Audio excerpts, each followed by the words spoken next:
Y en un día como hoy sucedió este detalle que está en el capítulo 21 de Mateo, el verso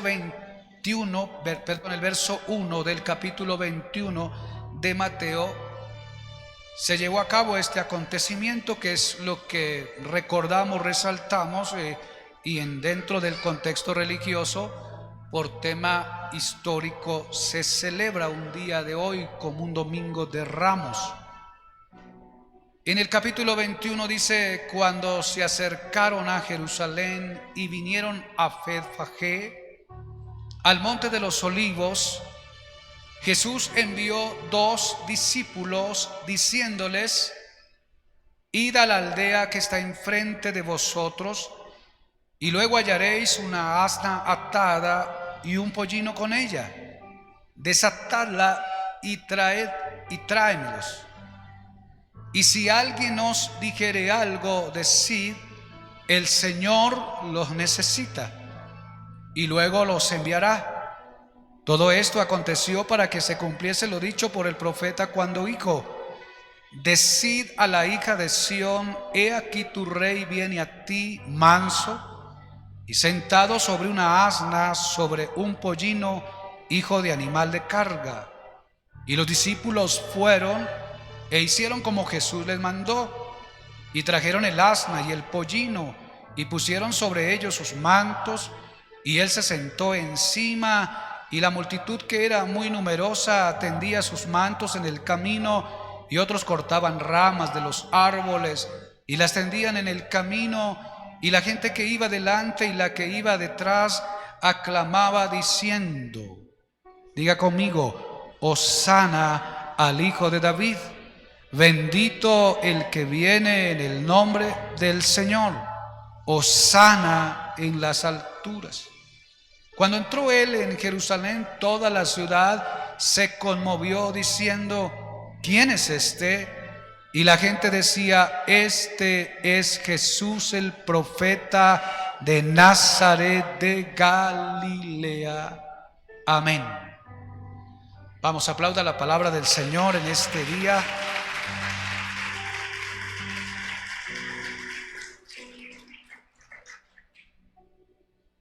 Y tomando como referencia esta escritura, que es parte de nuestra historia cristiana, quiero que podamos en este tiempo reflexionar sobre lo que hay allí dentro de la historia y lo que nos permite en esta mañana recordar, conmemorar, celebrar, pero a la vez la palabra, que ella es viva y eficaz, nos hace un llamado a nosotros también para que corrijamos cosas, accionemos cosas o dejemos cosas que no están de acuerdo con ese plan y la voluntad de nuestro Dios invisible. Y la palabra que están exclamando ellos, los que van con el Señor, en esta entrada triunfal, la Reina Valeras colocó título en el segmento del capítulo: la entrada triunfal. Creo que no se equivocó con hacerlo, pues es una de las entradas extraordinarias para el acontecimiento tanto de la obra del Señor como para nuestra vida, para nuestra humanidad. Pero aquellos que están allí están diciendo una expresión importante, y la palabra es Hosana. Hosana al Hijo de David. Bendito el que viene en el nombre del Señor. Hosana en las alturas. Era el clamor, era la expresión, era el algarabía. Y en los metros o distancia de kilómetros que hubiese desde donde emprendieron el viaje, esta gente está alborotada, gritando, cantando, danzando y alabando al Señor. Tendían sus mantos, colocaban las ramas. Es como un escenario de entrar en ese tapete rojo donde entran las estrellas para ocupar ese lugar donde hoy en los formatos actuales se colocan las personas exitosas. Y cuando uno mira la historia de la Semana de Pasión y mira la historia de Cristo en ese contexto, para mi percepción yo diría que es como ese momento más apropiado o recíproco que la gente de aquel lugar le dio al Señor. Ese es un momento especial de celebración, pero de atención, de cortesía, de reciprocidad en la honra que el Señor se merece.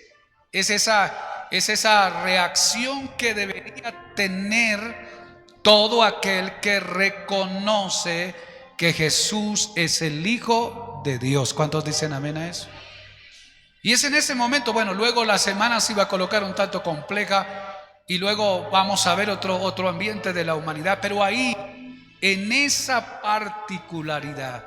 Entonces, lo que quiero en esta hora es que podamos ver los detalles que están ahí dentro de esta historia, las cosas que se conectan dentro de este acontecimiento y las cosas que luego se van a manifestar dentro de todo el proceso que hay de la distancia de allí, desde el Monte de los Olivos hasta la entrada de la ciudad de Jerusalén. ¿Cuál es ese primer detalle, pastor? El primer detalle que encontramos dentro de esta escritura es que el Señor Jesús ha llegado ahí y ha llegado a esa hora, a ese día, a ese momento, en respuesta de algo que ya estaba escrito hace unos cuantos siglos atrás. Y lo que el Señor está procurando hacer es seguir el lineamiento que Él ha recibido.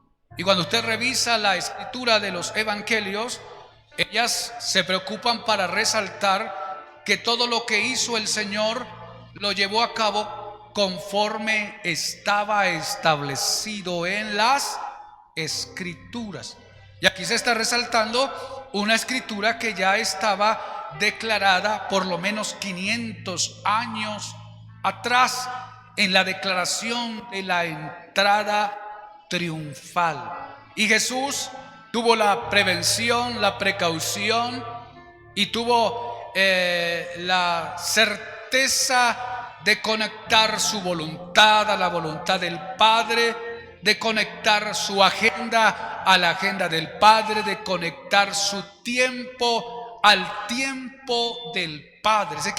La primera escena que tenemos acá es el cumplimiento de un tiempo profético. Diga conmigo, un tiempo profético. Vamos, dígalo fuerte, un tiempo profético. Se está cumpliendo un tiempo, una hora profética para el cumplimiento. Y entonces el Señor está no en su tiempo, no en un tiempo cronos, no en esa geografía o en esa temporada de las decisiones y de la voluntad humana, sino que está alineado a esa voluntad y a ese tiempo del Señor. Y lo que resaltamos acá es que, bueno, Jesús es el Hijo de Dios, Jesús es el Señor de los señores, es el Rey de los reyes, es el Dios hecho hombre, es 100% Dios, es 100% hombre, pero en esa humanidad el Señor no tiene pérdida en el tiempo, no se descuadra en el tiempo. Y esto es un motivo de resaltarlo. Y luego de él, los demás que habemos o han habido dentro de la historia, no tenemos esta virtud. Nos hace falta más sabiduría, nos hace falta más intimidad, nos hace falta nos hace falta más comunión, nos hace falta más habilidad espiritual para tener como en nuestra mente y nuestra agenda y nuestro tiempo conectado con el tiempo de Dios. ¿Cuántos dicen amén?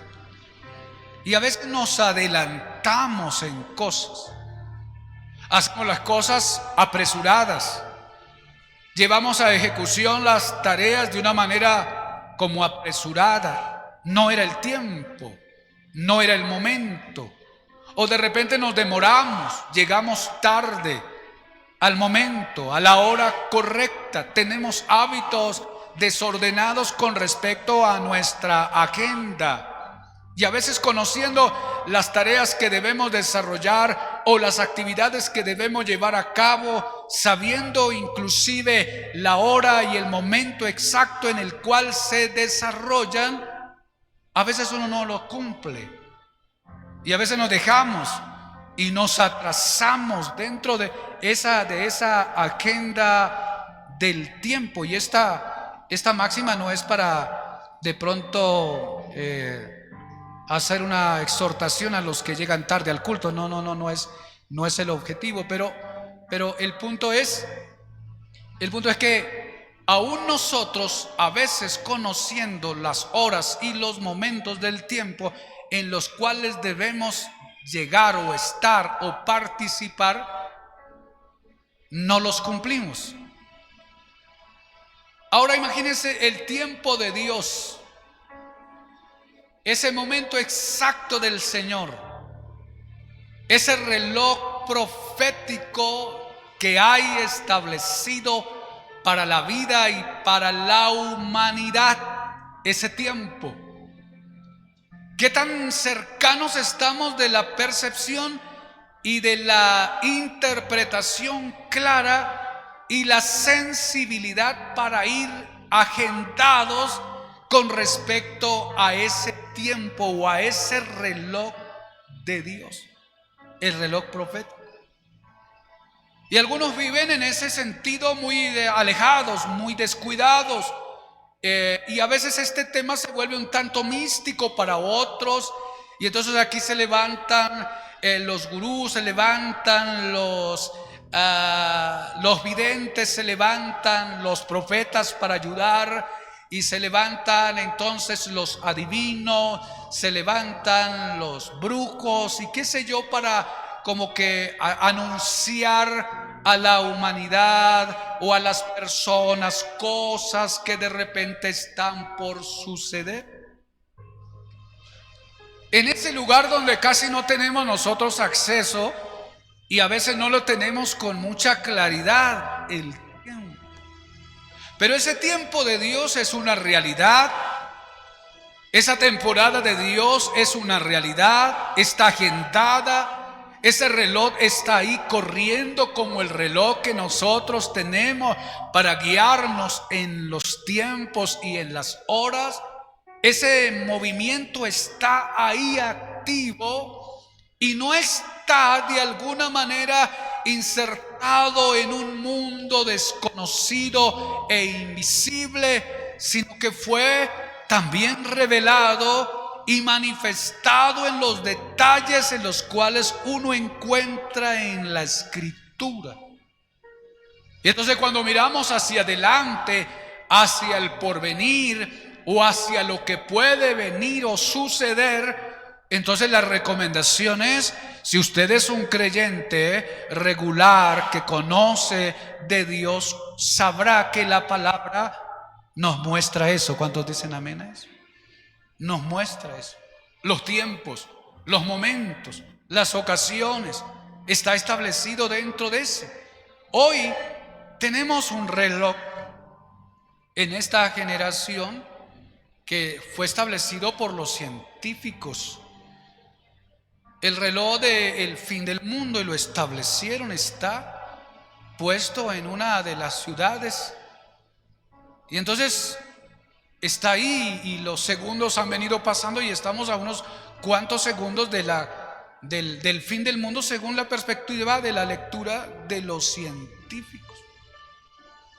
Pero nosotros como gozamos de la vida y gozamos de que todavía hay oxígeno, de que la noche viene, de que el día viene y nos acostamos y luego nos despertamos y amanece, el sol sale, la luna también sale, hay agua, hay oxígeno, hay luz. A veces nosotros mantenemos nuestra vida en esa rutina constante sin tanta preocupación. Pero hay un reloj para este ambiente del mundo. Y hay gente que ha estado descuidada, ausente, aislada de esos tiempos de Dios y desarrollan sus vidas como si este reloj no existiera y este tiempo no estuviera para cerrar el ciclo que luego se va a manifestar dentro de la humanidad. Entonces el llamado para esta semana de devoción y de consagración, acuérdese que hay un tiempo establecido de parte de Dios en el cual nos encontramos, y usted como cristiano, como hijo de Dios y lleno del Espíritu Santo, debe tener noción del momento en el cual nos encontramos en la humanidad de acuerdo a ese plan que está establecido por Dios. ¿Cuántos alaban el nombre de Cristo? Vamos, aplaudan. Ese tiempo, esas sazones, ese momento de donde la profecía se declaró y a donde la profecía se cumplió, donde se va a cumplir, y Jesús viene para cumplir. Él no viene para hacer su voluntad, sino la voluntad del Padre, y Él viene detenido y detalladamente, minuciosamente entregado al cumplimiento de ese tiempo, y lo conoce, lo sabe, lo entiende. Y en ese momento, entonces en ese instante donde ya el reloj profético está diciendo la hora, es el momento que Jesús acciona, activa todo su arsenal, todo su equipo, todo su grupo, toda su fuerza, toda su voluntad, y emprende al viaje, porque en el reloj de Dios está diciendo: ha llegado la hora para entrar a la ciudad de Jerusalén. Ha llegado el momento para ingresar a esta ciudad, porque ha llegado el comienzo de la semana más importante de la historia después de la creación del mundo y de la humanidad. Y responde. Y a veces nosotros, en ese desconocimiento, nos apresuramos, o a veces llegamos tarde, y en el tiempo de Dios no hemos podido entrar en ese mover de Dios en donde Él quiere. Diga conmigo: un tiempo profético. Allí hay un tiempo profético y el Señor lo conoce. Lo segundo que hay dentro de esta historia es que en ese tiempo de cumplimiento el Señor no lo va a llevar a cabo solo. Es una obra, es una tarea, es una misión, pero no quiere hacerla sola. Entonces involucra. No quiere llevar a cabo la tarea de una manera individual e independiente, y entonces abre una puerta para involucrar a otros.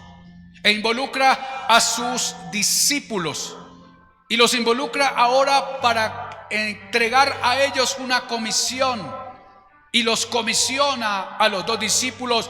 Dice que cuando llegaron al monte de los olivos, allá en la aldea del frente de la ciudad donde están, o el lugar donde están, dice: yo necesito que ustedes vayan a esa aldea y hagan esto y esto. Incluye a los discípulos. Y encontramos ahora que este grupo de discípulos, o este equipo de discípulos, se disponen a atender a la comisión que el Señor les entrega de la manera establecida, de la manera requerida, de la manera diseñada. ¿Qué hay que hacer? Hay que hacer esto: vaya a la aldea, encontrarás un asna, encontrarás un pollino. Lo que tienen que hacer es desatarlo y traerlo. ¿Qué hicieron los discípulos? Los discípulos, al pie de la letra, llevaron a cabo la tarea, la comisión. Diga conmigo: los discípulos obedecieron a la comisión. Ahora, note usted que si traemos esto a nuestra realidad, todos los discípulos fuimos comisionados por Dios para algo dentro de su obra. Nosotros fuimos llamados para estar en Cristo. Nosotros fuimos llamados para ser parte del reino. Nosotros fuimos llamados para ser miembros del cuerpo. Pero no fuimos llamados para ser adorno. Fuimos llamados para involucrarnos. ¿Cuántos dicen amén? Entonces nos llamó para una comisión.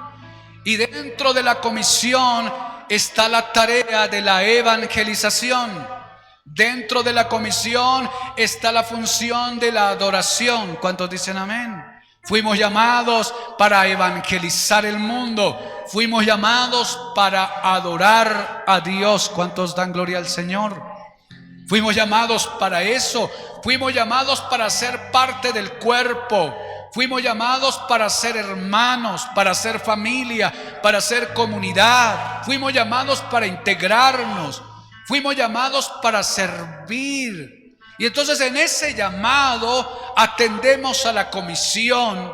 Pero la pregunta es, ¿qué tanta obediencia ha practicado usted con respecto a la comisión que el Cristo de la gloria nos entregó luego de ascender a la diestra del Padre?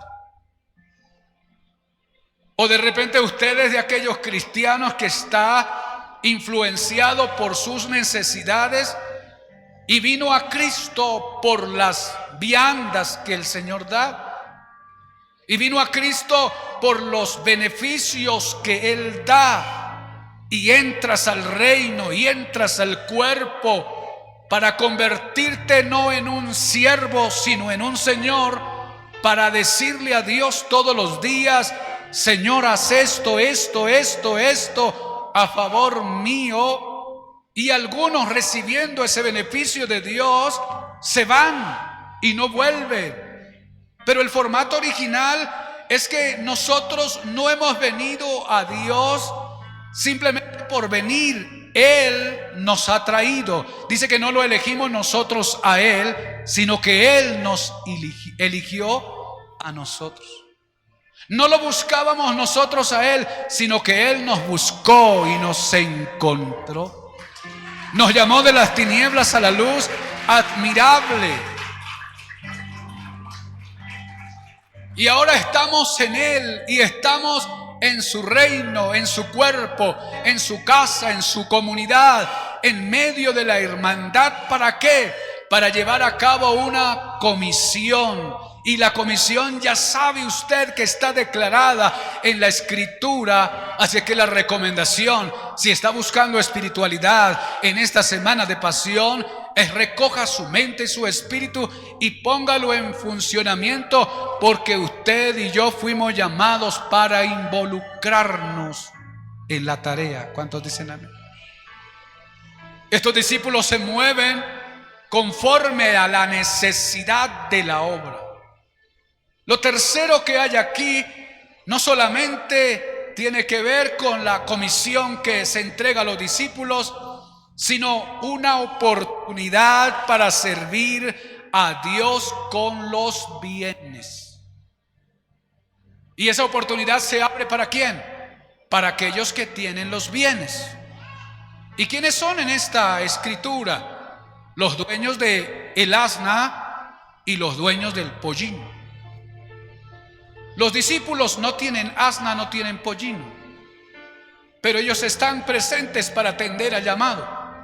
Alguien tenía el medio de transporte que el Señor necesitaba para llegar a Jerusalén. Podía ir a pie, sí. Podía ir en camello, quizás. Podía teletransportarse posiblemente. Pero en el plan estaba incluido un pollino, hijo de animal de carne. ¿Quién decidió esto? Lo decidió arriba, el cielo. Lo decidió el Señor y lo dio a conocer en la palabra profética. Y ahora aquel que no viene para hacer su voluntad sabe que sí o sí se debe hacer conforme está establecido en el plan. Y no va a ser otra cosa que lo que está diseñado. Pero ese pollino necesitaba ser criado en alguna hacienda. Ese pollino debía haber sido comprado por alguna familia, por alguna persona. Ese vehículo se requería en las manos de alguien, porque el Señor no vino para ser un hacendado. Quizás dentro de su competencia hubiese podido comprar un asno o un pollino, hijo de asna. Quizás está en la posibilidad, pero lo que se abre aquí es una oportunidad para aquel que cuenta con los bienes. Diga conmigo, los bienes. Vamos, dígalo fuerte, los bienes. Ahora la pregunta es, ¿está usted contribuyendo a la obra del Señor con sus bienes? ¿Lo que Dios ha colocado en sus manos está siendo funcional para la obra del Señor? ¿Está usted respondiendo con aquello que Dios le otorgó, o usted estará diciendo: yo estoy de acuerdo con la vida cristiana solamente en el tema espiritual y solamente en el amor y las buenas obras? Pero esto de bienes es un tema simplemente del área económica y del área financiera, que es muy separada del reino. No. Porque los bienes, comenzando en una idea de la creación, son del cielo. ¿Cuántos dicen amén? Todo lo que hay arriba y lo que hay en la tierra le pertenecen al Señor. Un ejemplo sencillo de eso es que usted se romperá el lomo en los 80 o 100 años y alcanzará unos, qué sé yo, unos cuantos 300 mil millones de dólares, así como Elon Musk. Pero y se muere, se le acabó el aliento, se le acabó el oxígeno. Por mucho nombre en su cuenta, por mucho nombre en sus escrituras, por mucho nombre en algún lugar, su nombre desaparece en sí, se va borrando. Ya no es útil porque usted no está, y no está porque usted no está diseñado para estar todo el tiempo acá. Así es que en esa máxima sabemos que los bienes, en cierto sentido, de los que hay en la tierra tienen un solo dueño, porque aunque diga los bienes míos son de mis hijos, al igual que sus hijos y los míos, ellos, si no viene Cristo antes, también terminarán el ciclo como nosotros. Entonces hay un dueño y se llama el Dios de las Escrituras.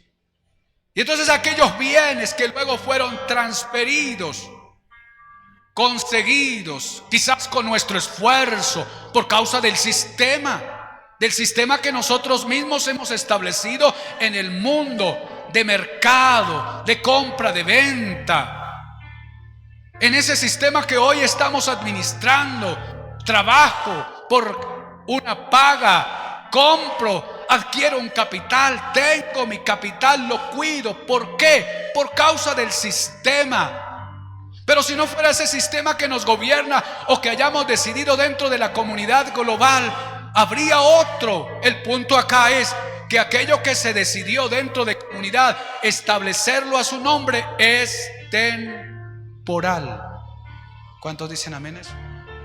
Para dejar claro, en el sentido de lo que mucho nos vanagloriamos nosotros con lo que tenemos, termina siendo profundamente en la reflexión de Dios y de la propiedad de la naturaleza y de la humanidad. Amén.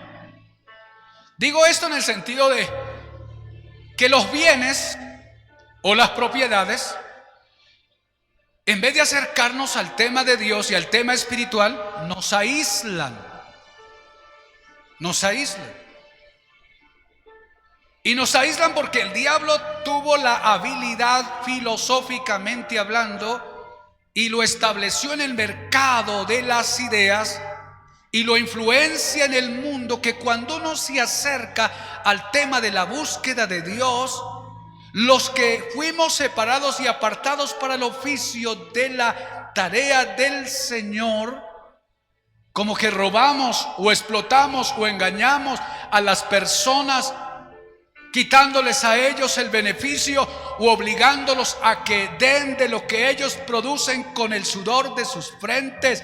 Y entonces los bienes en una mente nuestra se vuelven a veces una barrera para acercarse a Cristo. Y entonces no voy a esa iglesia porque en esa iglesia piden ofrendas, diezmos, votos, primicias, y no deberían ser así.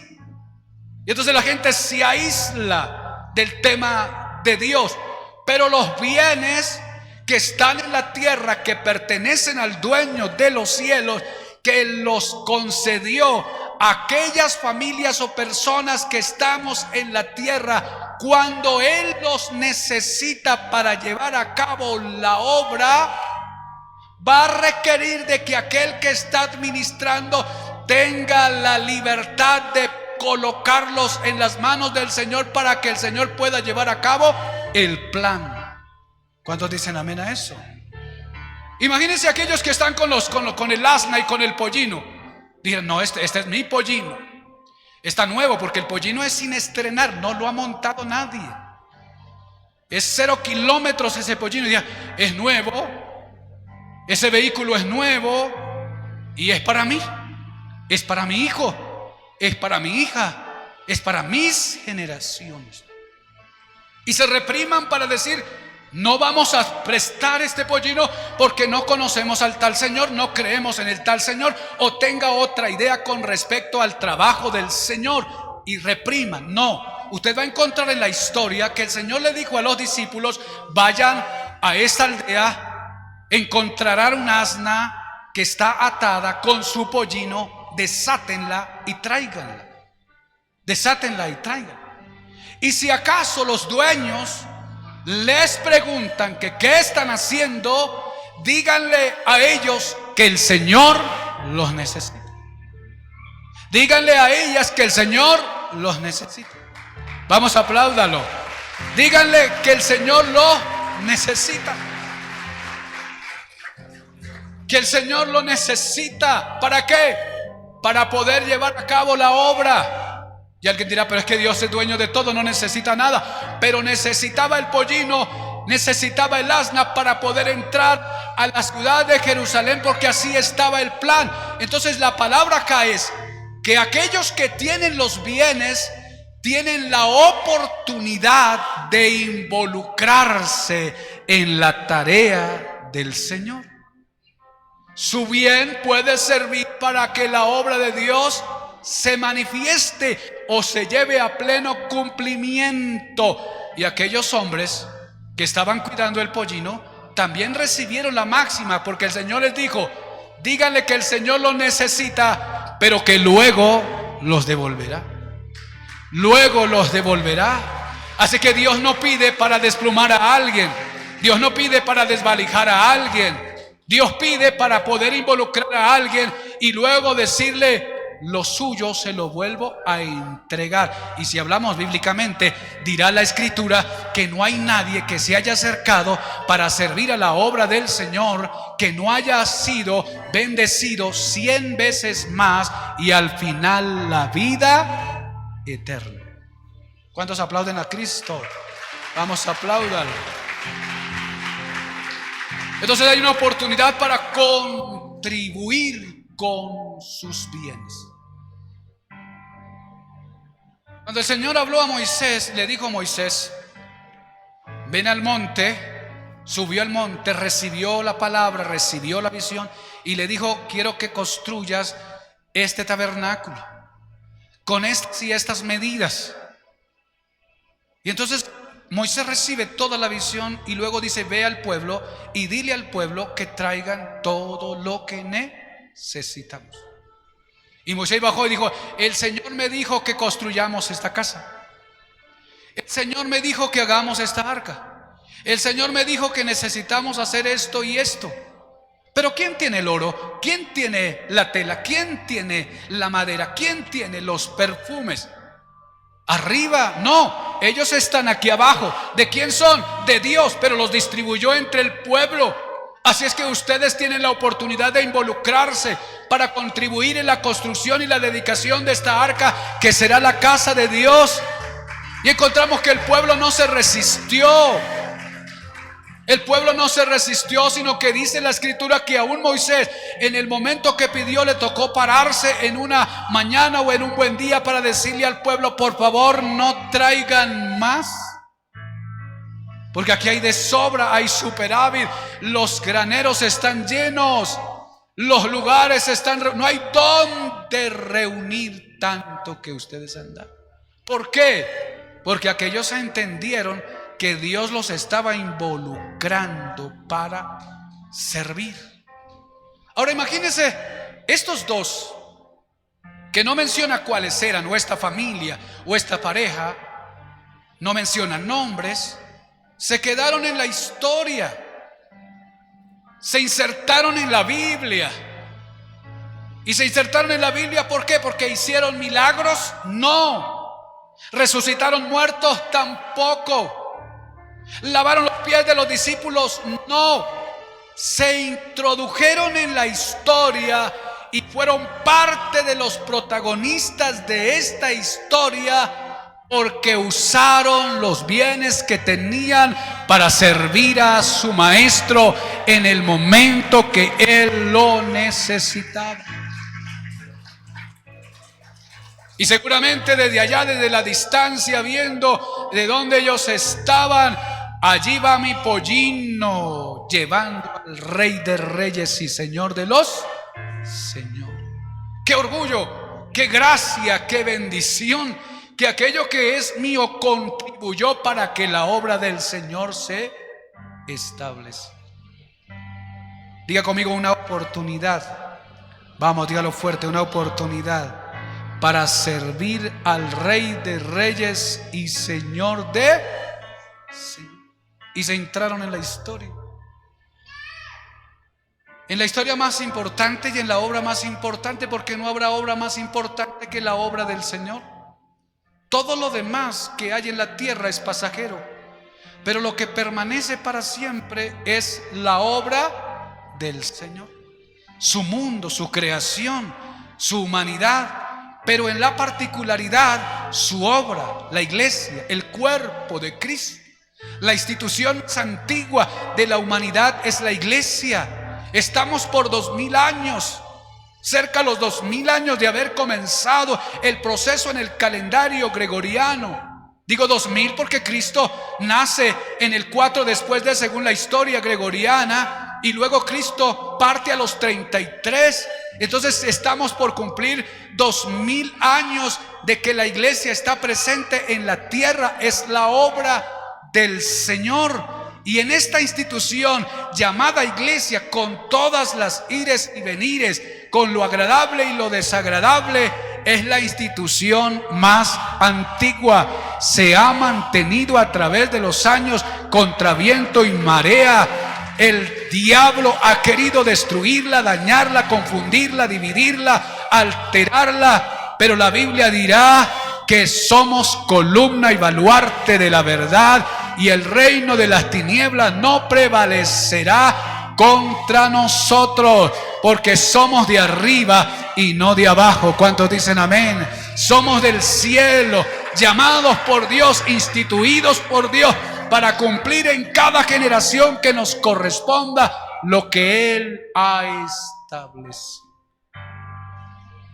Entonces, cuando usted contribuye y se involucra, entonces entenderíamos, lo primero es que Dios nos da la oportunidad de involucrarnos.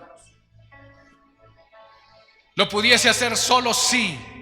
¿Tiene toda la capacidad? Sí, pero decidió involucrar. Abrió la puerta para otros. Involúcrese. Lo segundo que quiero que resalte es que al involucrarnos, nosotros nos hacemos parte del protagonismo de la obra más extraordinaria que jamás haya existido. Soy parte de, hice, llevé a cabo, desarrollé. ¿En dónde? En Coca-Cola, en Postobón, qué sé yo, en Águila. No, usted es parte de la institución del rey. Y las otras que están buscando darnos de alguna manera un servicio, o alguna alimentación, o algún ingrediente de descomposición o de destrucción, se mantienen y se sienten felices, pero usted y yo somos parte de la institución llamada Iglesia de Jesucristo. No estamos en cualquier obra, porque estamos hablando de la obra más relevante de la humanidad y la más necesaria de la raza humana, porque es la obra de la salvación, es la obra de salvar, es la obra de redimir, de restaurar, es la obra de liberar. ¿A quién?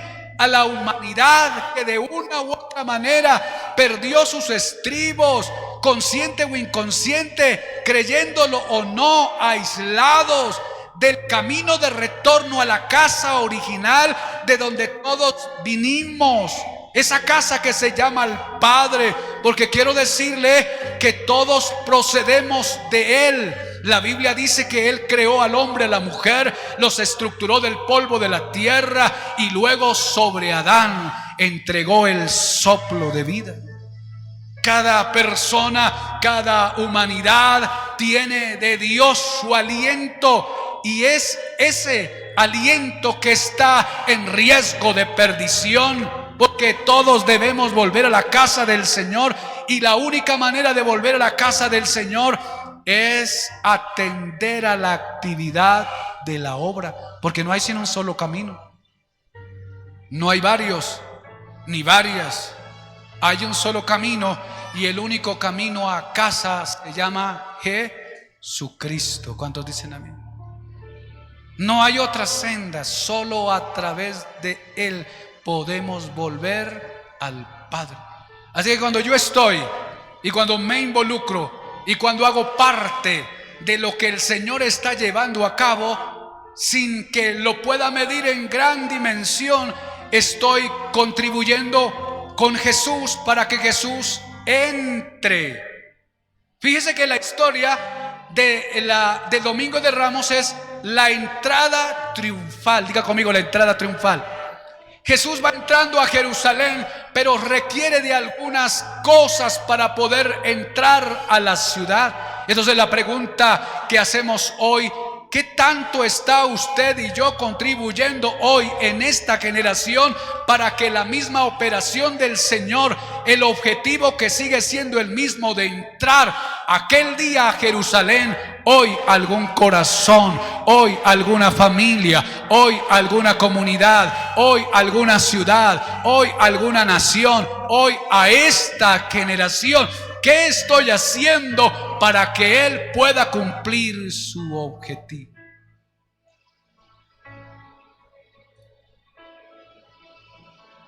Entonces, el resumen es: involúcrese. ¿Cuántos dicen amén?